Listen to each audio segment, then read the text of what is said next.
This is the mortal sin of narcissists that will never be forgiven and will be subjected to severe torments in hell.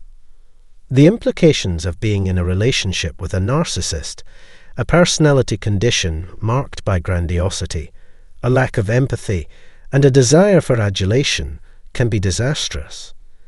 Victims of narcissists may experience profound emotional trauma, rendering them bewildered, hurt, and unable to move on with their lives. Being in a relationship with a narcissist can have a devastating effect on a person's mental and emotional health, and it may take years for the victim to recover. Relationships with narcissists are problematic for many reasons, but one of the biggest is that they are profoundly unfair. Narcissists generally place the blame for their acts on others, rather than owning up to them. They may use deception and gaslighting to make their victims doubt their sense of reality and their recollection of the events. This might add to the victim's emotional suffering by leaving them feeling bewildered and helpless. Narcissists don't waste any time or energy dwelling on the fact that they're done with their victim. They may simply forget about their victim and treat them like rubbish. Victims may experience bewilderment and pain as they try to make sense of the situation. Narcissists typically have a callous attitude toward others, regarding them as nothing more than means to an end in and of themselves. This callous disregard for other people is revolting and hard to fathom. We're going to talk about the 7 deadly sins committed by narcissists and how they justify their harmful behavior. If you're interested in receiving further updates and reading the rest, click the subscribe button. This will help spread awareness and keep the conversation going.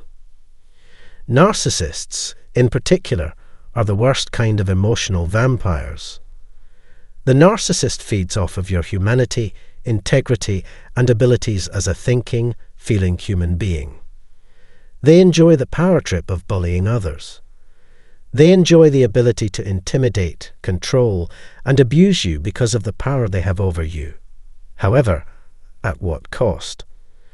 When giving up one's life is what it takes to get the job done. Just what are you surrendering exactly? You lose your ability to think clearly, recognize the difference between dream and reality, and process new information. Your perspective and mentality change. You can't even remember who you are anymore, and they don't care. They don't care about the destruction they're causing.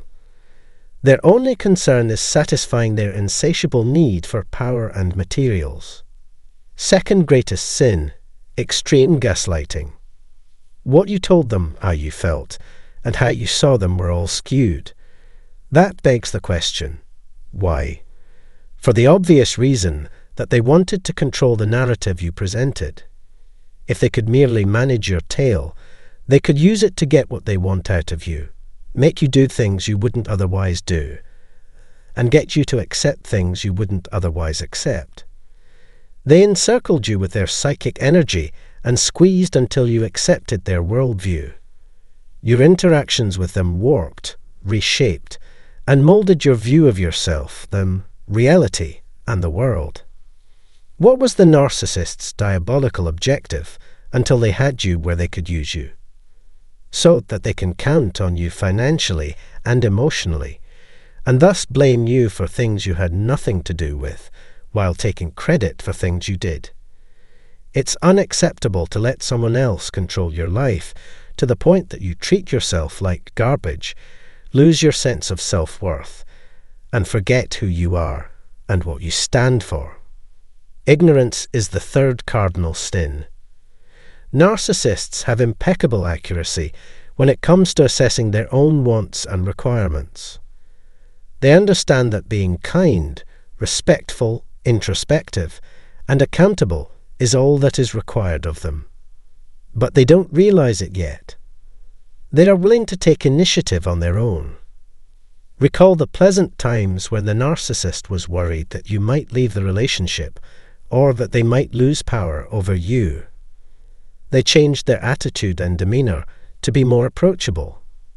Why individuals would act that way when they knew that was what you needed to keep the connection alive is beyond me. They knew you needed respect, understanding, compassion, presence, intentionality, love, and care to maintain the relationship, yet they still made you beg for it.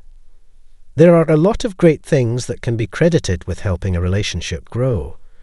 They purposefully denied you access to everything you specified. When they were powerless to control you directly, they resorted to a smear campaign.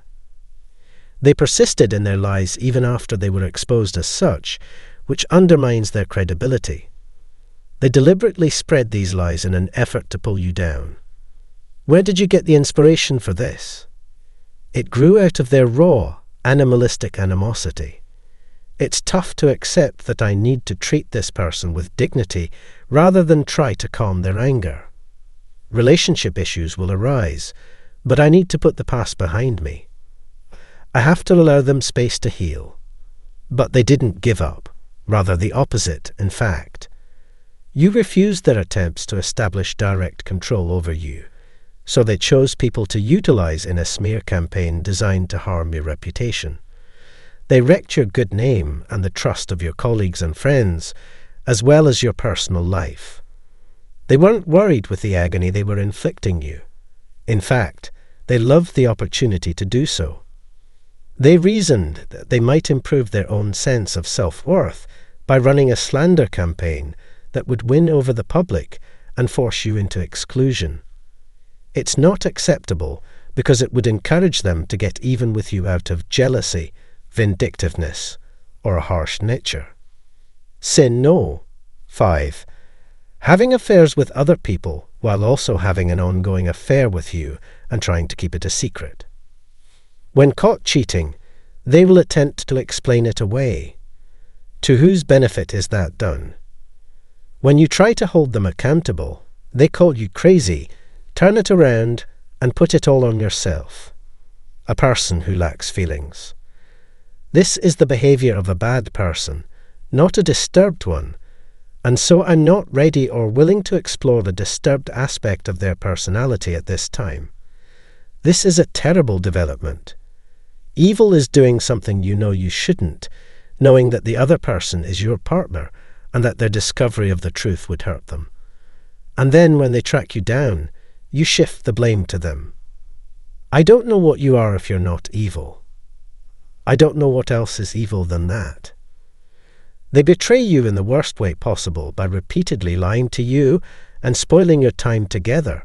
Their narcissism, which has the power to demolish a person's ability to trust, makes this offence intolerable. They consistently and routinely lie, making it impossible to trust them or their word. As soon as you remove yourself from the situation and confront reality, you'll realize it was all an illusion. Therefore, as you become aware of the truth, the whole relationship and situation is revealed to you as an illusion. And when they do, they are taken aback and surprised to the point where it takes some time before they can trust again. After being betrayed, many people never recover enough to trust again. They have been permanently damaged in terms of trust. The sixth sin is the abusive use of one's body toward another. While it's true that not all narcissists are violent, those who have the potential to leave their victims feeling so insecure that they can't bear to be around anyone else. Years, if not decades, may pass before a victim finally stops worrying that their abuser will return to hurt them. They are uneasy being themselves. Because they have been traumatized by the narcissist's psychological and physical abuse, they are triggered by situations that are still unstable or places that promise ideal physical protection. Because I grew up with a narcissist as a parent, I have a zero-tolerance policy when it comes to physical abuse. You don't see yourself in someone who resorts to physical violence. You see someone who has completely abandoned empathy. They are behaving out of the rage they feel, and their demonic, satanic side has nothing to do with them.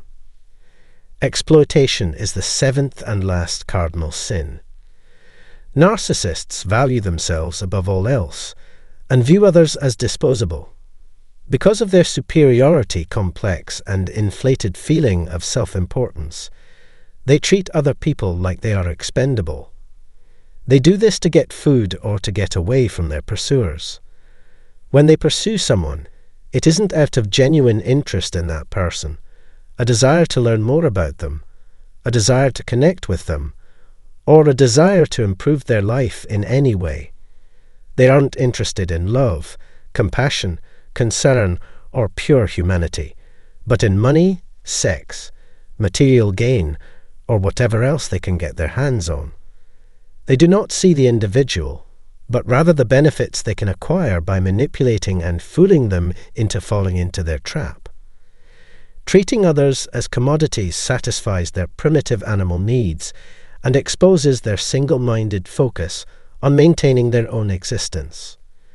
We will explore the complexities of exploitation in greater depth in a future episode. If you are still with me, I hope you enjoyed this episode. Let me know what you think in the comments, and if you liked it, give it a thumbs up and spread the word. Hello everybody, thank you for watching this video. I hope you all benefit from all of our explanation. Don't forget to continue to support this channel by clicking like and subscribing so you don't miss it every time we upload a new video. Okay, thank you, bye bye.